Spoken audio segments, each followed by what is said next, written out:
Muchas gracias, Rodrigo, y a todas y a todos los que nos están siguiendo. Quisiera compartir con ustedes una reflexión que escribí con Serena Nochetti, una laica teóloga italiana, y la hicimos sinodalmente, ¿no? Ya que vamos a hablar de la sinodalidad. Y se trata del reto del tercer milenio que abre esta nueva recepción del Concilio Vaticano II que emprende el pontificado de Francisco. 4 aspectos: un camino de maduración en la recepción del concilio, procesos de reforma en clave sinodal, el reto de caminar juntos y hacia un modelo nuevo institucional de ser iglesia. El primer aspecto: un camino de maduración en la recepción del concilio.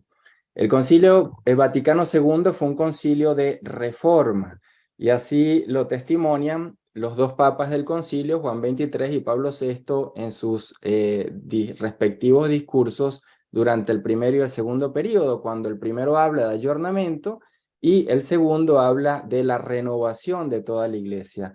Luego los padres conciliares, en la medida en que van escribiendo el decreto sobre el ecumenismo, incorporan una idea muy fuerte que Francisco retoma. La iglesia necesita de una perenne reforma. Se trata pues de un retomar en este pontificado de la eclesiología de Lumen Gentium, en la cual la iglesia como pueblo de Dios en camino, en conversión continua, en reforma permanente, se convierte en lo normativo que inspira este modo ahora que se abre de ser iglesia sinodal.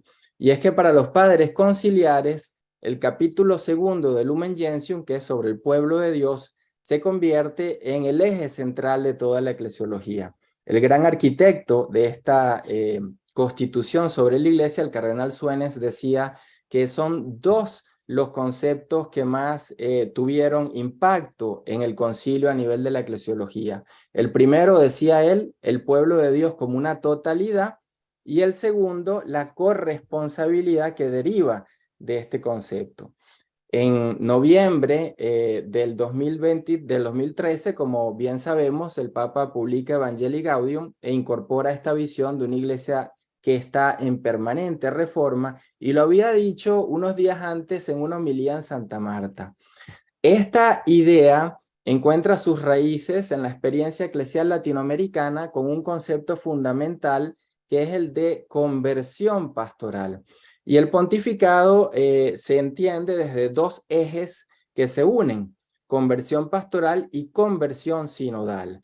La conversión pastoral, que se encuentra por vez primera en la Conferencia General del Episcopado Latinoamericano en Santo Domingo en el año 92, y luego retomada por Aparecida en el 2007, habla de un cambio de relaciones y de estructuras.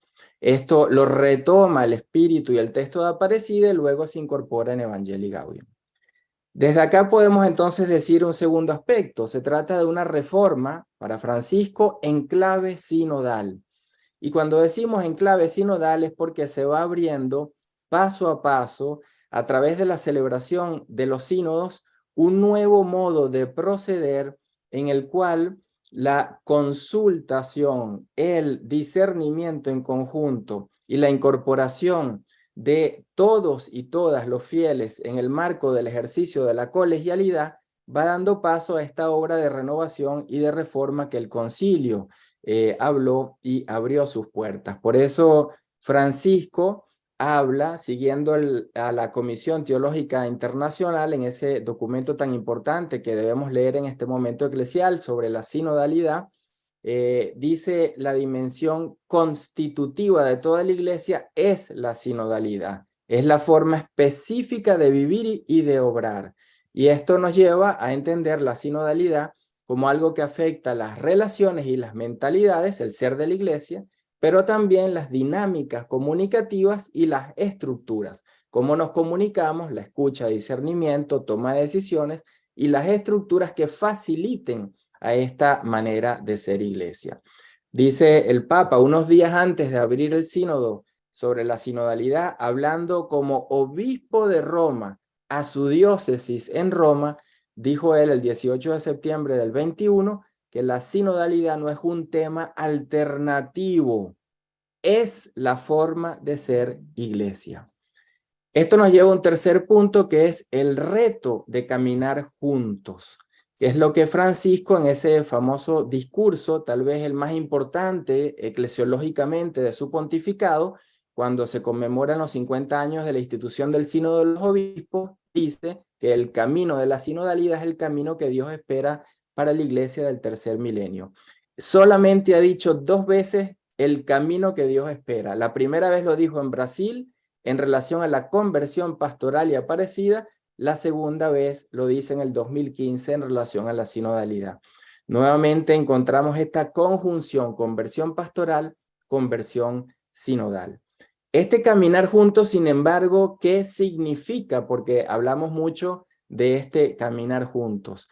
Y se define por vez primera de manera concreta en el documento preparatorio del sínodo para la sinodalidad, en 2 números que siempre invito a leer porque es donde realmente se define de manera concreta, el 28 y el 29.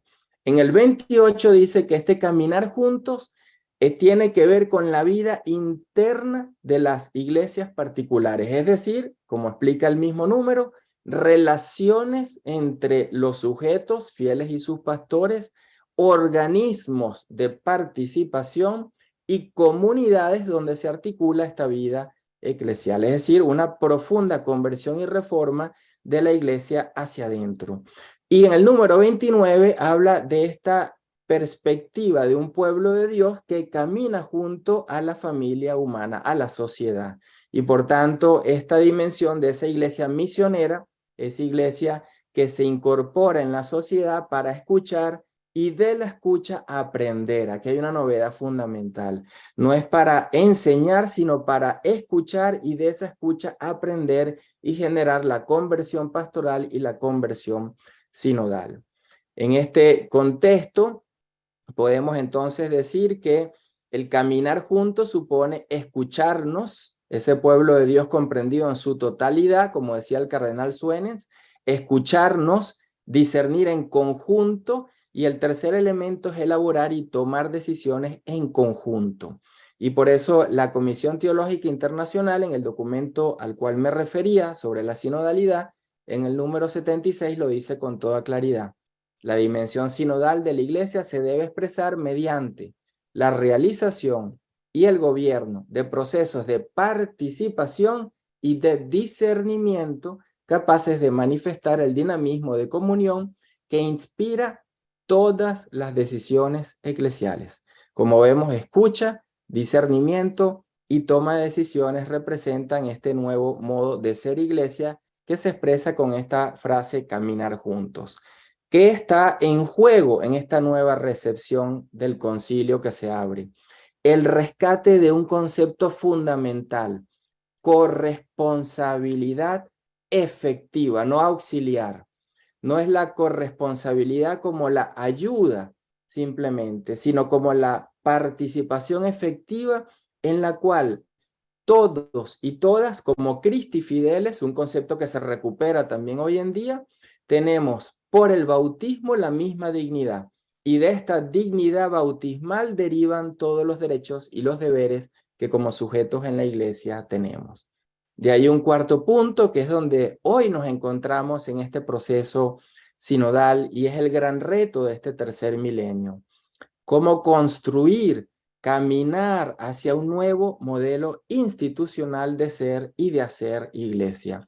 Sin un modelo institucional, la sinodalidad quedará en un lindo discurso vacío, como nos recuerda el documento preparatorio del sínodo para la sinodalidad, con gran parresía y profecía. Francisco habla de este modelo a través de dinámicas comunicativas. La primera es la escucha, cuando él dice una iglesia sinodal es una iglesia de la escucha, pero agrega una expresión, una palabra que cambia lo que significa la escucha. Dice, escucha recíproca en la cual cada uno tiene algo que aprender del otro, de la otra. Y esta reciprocidad, cuando decimos que alguien tiene que aprender del otro, siempre supone que alguien tiene que ceder, cambiar, asumir, y esto es recíproco. Si no aprendo algo nuevo, no he escuchado a la otra persona. De manera que la escucha es una dinámica comunicativa potente, porque supone que se inicia todo un proceso de conversión y de reformas que expresa y concretiza aquel clásico principio que funda esta manera de ser iglesia cuando se nos dice en la canonística medieval: lo que afecta a todos debe ser tratado y aprobado por todos y todas. Esto es una iglesia sinodal. Francisco, nuevamente, antes de inaugurar el sínodo para la sinodalidad, dice algo interesante. Se trata de escuchar a los otros para conocer lo que el Espíritu dice a las iglesias, que es lo que había dicho también en la Episcopalis Communio, y este escuchar al Espíritu supone que nos hagamos una pregunta muy fuerte. No somos dueños del Espíritu. El Espíritu habla a través de cualquier persona y cualquier acontecimiento en nuestra vida, en la historia. Por eso Lumen Gentium, en el número 12, que se rescata el Sensus Fidei, lo dice con toda claridad a través de los muchos dones, servicios y ministerios. Terminamos diciendo que nada de esto es nuevo. Pertenece a la tradición de la iglesia, al primer milenio, y un ejemplo de ejercicio episcopal sinodal que se ha asumido en el documento también preparatorio es el de San Cipriano obispo. San Cipriano decía dos claves que son hoy en día fundamentales para pensar la sinodalidad. Nada sin el consejo de los presbíteros, y luego añadía, y sin el consenso del pueblo de Dios. Es decir, si tenía el consejo, pero no lograba el consenso, seguía el proceso hasta lograr un consenso. Eso es lo que hoy representa la nueva dinámica comunicativa que se introduce en el documento para la etapa continental, la restitución. La restitución al pueblo de Dios para ir construyendo un consenso que permita una nueva cultura para el tercer milenio. Termino leyendo un texto del documento para la etapa continental cuando dice en el número 101, caminar juntos como pueblo de Dios requiere que reconozcamos la necesidad de una conversión continua, individual y comunitaria. En el plano institucional y pastoral, esta conversión se traduce en una reforma permanente de la Iglesia, de sus estructuras y de su estilo, siguiendo el legado del Concilio Vaticano II. Hoy nos encontramos en una recepción que madura y profundiza el Concilio Vaticano II. Muchas gracias. Sí, gracias.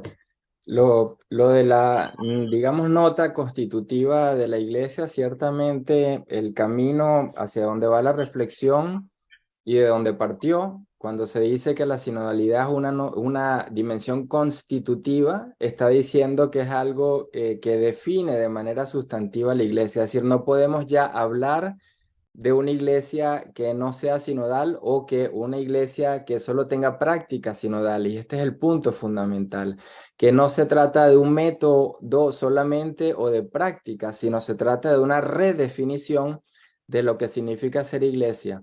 Y no es algo novedoso, es que el Papa Pablo VI lo pidió cuando abrió la segunda sesión del concilio, cuando dijo: hay que buscar siempre una nueva manera más completa de ser iglesia. Y eso es lo que lleva a la recepción, ¿no? Y del segundo aspecto, yo lo que trato siempre de motivar es que cuando hacemos pastorales, las hacemos pensando nosotros en los demás o incorporando a los otros como sujetos de su propia pastoral. Es decir, los jóvenes muchas veces se sienten receptores de algo que otros hacen que no son jóvenes. Las mujeres se sienten pensadas por alguien que no son mujeres. Entonces creo que ahí tenemos que incorporar a las personas como sujetos de su propio camino en la pastoral. Y la iglesia en esa manera creo que irá cambiando poco a poco, ¿no? Y no tratar de sustituir. Por eso la corresponsabilidad efectiva es que nos sentemos realmente juntos, juntas, a hacer la vida eclesial en toda su totalidad y no en algunos aspectos, ¿no? Por eso es muy importante lo que usted decía.